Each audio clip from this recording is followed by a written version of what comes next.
Magandang hapon! Kumusta po? Narito po ulit ang update natin para sa lagay ng ating panahon.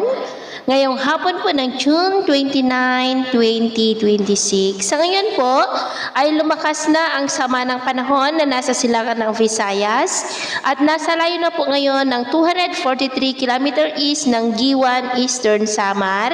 At kung ganap na po yan na bagyo sa datos ng Pag-asa ay tatawagin na po sa local name na Bagyong Henry. Hindi naman po yan inaasahan na maging malakas na bagyo, posibleng mahinang bagyo lamang na magpapaulan habang tumatawid po sa ating kalupaan at posibleng sa Miyerkules pa po yan makalampas, nandyan na po sa West Philippine Sea.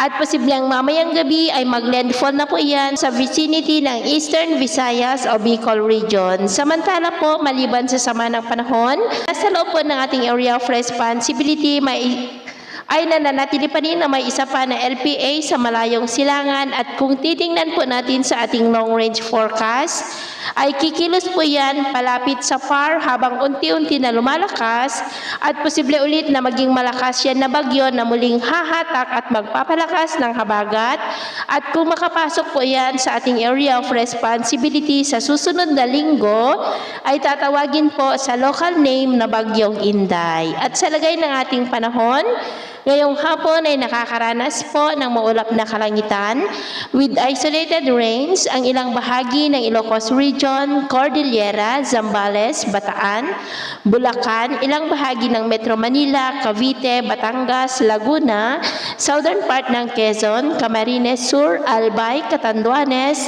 Sorsogon, Masbate, Mimaropa, malaking bahagi ng Visayas at Mindanao.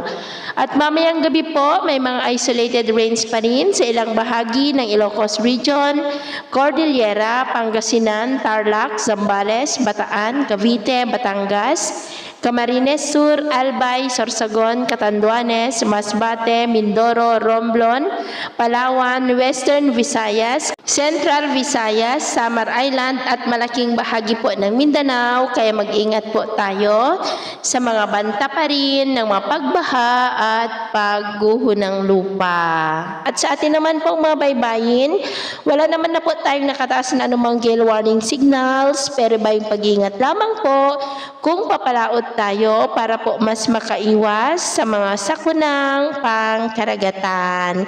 So yun po ng latest update natin sa araw na ito. Ako po muli si James na nagsasabing sa kahit anong pagsubok po na darating sa ating buhay, huwag na huwag po tayong mawawalan ng pag-asa. Thank you and God bless.